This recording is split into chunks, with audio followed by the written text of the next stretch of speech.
This is Jared Horak for today's RacingDigest.com, and my Today's Racing Digest video series continues Saturday, February 29th, 2020. We're going to do a couple races from Gulfstream Park on Fountain of Youth card, but before we do that, last week on February 23rd, last Sunday, we went 2 for 2 in our stakes races at Sunland Park for the Digest. We did the Island Fashion Stakes.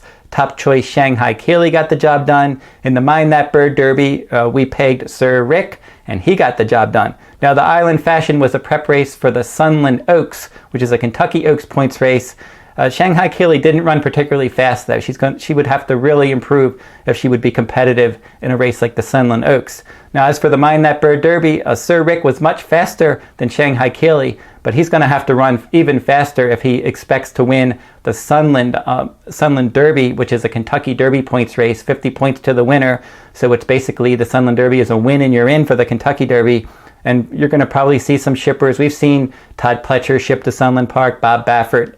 They've had success with some of their shippers. So Sir Rick's going to be probably facing some decent shippers, and he's going to have to run faster. But he will be at least a pace factor in the Sunland Derby, and his task is not completely impossible. Now, if you want to read my Derby and Oaks blogs, you can head over to todaysracingdigest.com. I update my Kentucky Derby and my Kentucky Oaks 2020 blogs each week, and you can read those at todaysracingdigest.com. And if you're interested now in the complete digest for Fountain of Youth Day, and those are the races that I'm going to do today, are the Davona Dale and the Fountain of Youth Stakes, but there's 9 stakes races on that 14 race program at Gulfstream Park on Saturday, February 29th, and that complete Gulfstream Park digest for Fountain of Youth Day is available right now. And then it's going to include today's Racing Digest speed figures. You're going to get your fast figs. I mention those often in these videos. The CPR, which is the comprehensive performance rating, and the fire number. Those numbers are exclusive to today's Racing Digest, and they're their most popular numbers. You're going to get analysis of the races. You're going to get betting strategies, and you're going to get much more. Now, last year at today's Racing Digest, the Fountain of Youth Digest, over 17,000 in payouts. So they had a very profitable day, Fountain of Youth Day last year, including giving out multiple daily doubles, pick 3s. They had a pick 4, a super high 5. So they did well with their digest last year. And if you're interested in purchasing the 2020 Fountain of Youth Day digest from Gulfstream Park, head over to todaysracingdigest.com to get that product. Now we're going to jump into this week's video, and we're going to do the 2 races, beginning with the 10th race at Gulfstream Park, the Grade 2 Davona Dale Stakes for 3-year-old fillies, 1 mile on the main track around 1 turn, and this is a Kentucky Oaks 2020 points race, and we have a 9-horse field, and I've got it down to 4 solid contenders in here, beginning with number 1, Chart. This one's 10-1 morning line. Now, she took money in her debut. That was at 6 furlongs at Tampa Bay Downs, and she looked good. She was up on the pace. She won that one nicely. Now she's going to have to run further in her first start against winners from the inside post, but she should be forwardly placed, and if there's any kind of inside speed bias going on at Gulfstream on Saturday, she should make her presence felt throughout. Now, number 9, Tonalist Shape, is the second choice on the morning line. This one is 7-2. She's 4 for 4 lifetime.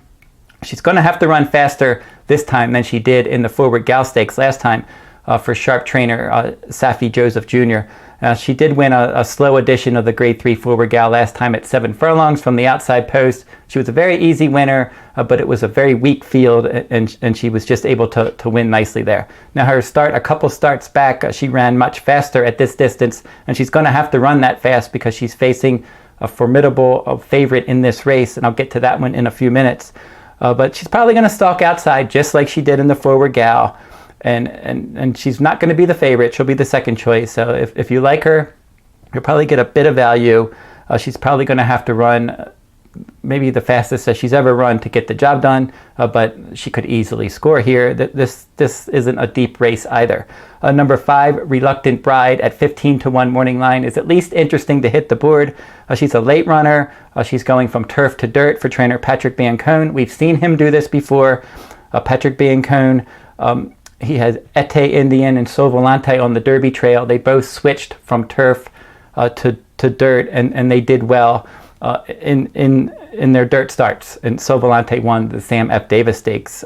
Ete Indien was second in the Holy Bull. He's running in the Fountain of Youth. So he's had success this year with the same maneuver. Flavien Prat's going to ride. She's bred for dirt, and she's going to be running late. Number 6, Spice is Nice, is your favorite in this race, and she looked good in her debut. It was at Gulfstream Park on January 12th at this 1 mile distance. She stalked the pace. It wasn't a quick pace. She just took over and she won by 12 lengths. They paid more than $1 million for her. She's a daughter of Curlin.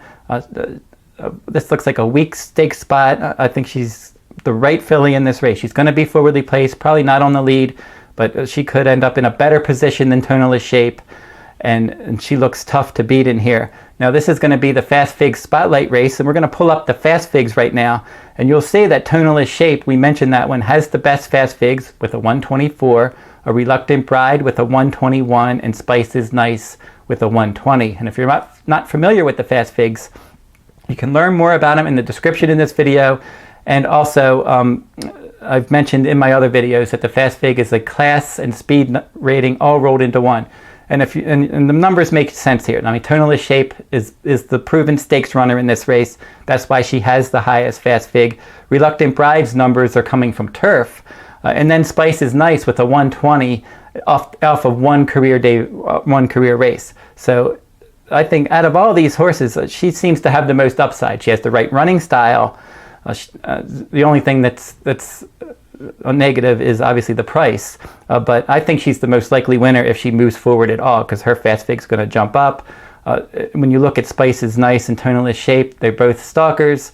Spice is Nice should be able to get that inside advantage over that one, and I'm going to pick her on top, and we're going to give out our wagering strategies for this race. And here's how I'm going to play this race. I'm going to make an exacta Spice is Nice the 6 over the 5 Reluctant Bride, and then a trifecta key. We're going to key the 6 Spice is Nice over the 1 Chart, the 5 Reluctant Bride, and the 9 Tonalist Shape. Now let's jump over to Gulfstream Park race 14. For the final race we're going to cover in this video, the Grade 2 Fountain the Youth Stakes, a mile and a 16th on the main track. We have a 12-horse field, and there seems to be a lot of pace in this race. And there are 5 horses that seem to stand out above the others. Let's start with number 12, Chance It. And there's a chance that Chance It may not run in this spot. He's drawn all the way on the outside. He's got speed, and he may end up getting hung out wide. So trainer Safi Joseph Jr. is going to consult with the owners. They're going to decide whether they're going to stay in this spot and tough it out from post 12, or wait a week and go to the Tampa Bay Derby. We'll see what they do in here. But this one loves Gulfstream Park. All the career starts are there. Finished first and second in all 6 of those starts with 4 wins and 2 seconds. It's probably going to stalk outside from this post because there is other speed. Tyler Gaffalione's going to ride. Good jockey trainer team. But as I said, due to the tough draw, we'll see if he stays in. The 11, Ete Indien, I mentioned that one for trainer Patrick Biancone when I was talking about the Davona Dale. 8-1 morning line. Now, he ran well in both of his local starts, switching to the main track. And then last time, as I said, he was, as I mentioned earlier, he was second in the Holy Bull. But he was a clear second. He was never going to beat Tis the Law there, but more than 11 lengths back to the show finisher. And he earned a quality speed figure. So the most negative thing is he's got post 11, and he does meet other speed. Going to have to hustle out of there from that post. Now the 5, Dennis's Moment, probably the most likely winner of this race just based on 2-year-old form and the way that the race seems to shape up. But he's not going to offer a lot of value, and we still really don't know how good he is. In 4 starts last year, he had 2 big wins, and then in his other 2 starts, in his debut, he threw the rider at the start, and then in the Breeders' Cup Juvenile, he ended up breaking slow, stumbling at the start, falling far behind, and then never picking his feet up. So his 2 wins was a blowout maiden win at Ellis Park at 7 furlongs, and then his other win was at the Iroquois Stakes. He looked good tracking the pace and winning, but the Iroquois Stakes, the horses that have come back out of that race have not run well, especially Scabbard, the clear runner-up. He's disappointed, so don't know how much Dennis's Moment was beating last year, but when he did show up, he really showed up, and he earned some quality speed figures that make him a threat in this race. He's going to have improved from age 2 to 3. We'll see if he does that. Some of the horses do, some don't. We'll see where he stands. His workouts are okay, nothing spectacular. We'll see how he goes. There's no excuses. He's ready to go. He should sit a good stalking trip. And again, no excuses for him. We'll see what Dennis's Moment can do, but he's not going to offer a lot of value, but he is a solid win contender. The 6, as seen on TV, 9-2 morning line. Now this one, his numbers are rising, and the biggest question of how is he going to run around 2 turns. All of his races so far have been around 1 turn.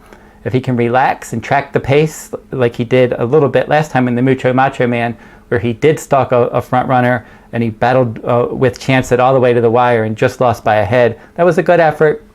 And the show finisher with Sol Volante, again, that was one we mentioned for Patrick Biancone earlier, and he returned to capture the Sam F. Davis Stakes.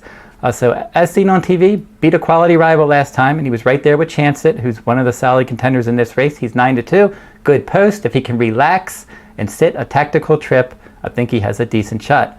I'm going to go with the 7 Country Grammar, just as a long shot in this race. He's 15-1 morning line. I have to admit, he is a mystery for trainer Chad Brown. He finished an even 4th in his turf route debut. He was chasing slow fractions. He was wide. And then last time they switched to the main track at 1 1/8. The second time out, he was tracking a slow pace, and he beat a next out winner. He looked good winning that race. And they considered him for other stakes races later in the year last year, like the Remsen. They didn't go there. They were looking for an allowance race to fill, and it didn't. They want to run him in the Wood Memorial. That's his main goal. So they're running out of time. They have to put him somewhere. So they're going to put him in this race. And it does seem to set up for an off-the-pace runner. Even though he was up on the pace in both of his races, the paces were very slow, and that's the only reason that he was up on the pace. I'm expecting him to come from well off the pace in this race. They paid $450,000 for this son of Tonalist. He has a bullet workout for this back on February 16th. Should get pace to chase, good connections. It's just a question of we don't really know how good he is. It's his first start against winners, first start of the year. But I think this race does set up for an off-the-pace type. I'm expecting him to run well in the stretch.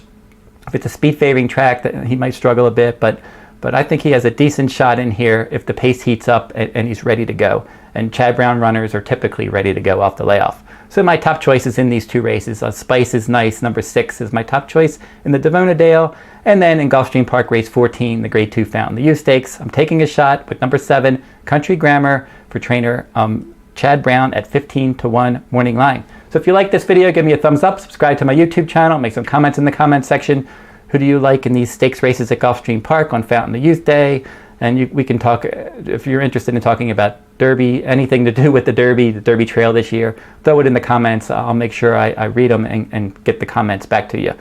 So that will wrap up this video. I'll be back next week with another stakes race from around the country. And it's probably going to be, as we continue to go into March and early April, every week we're going to be doing these Kentucky Derby and Kentucky Oaks points races. So until next week, good luck at the races.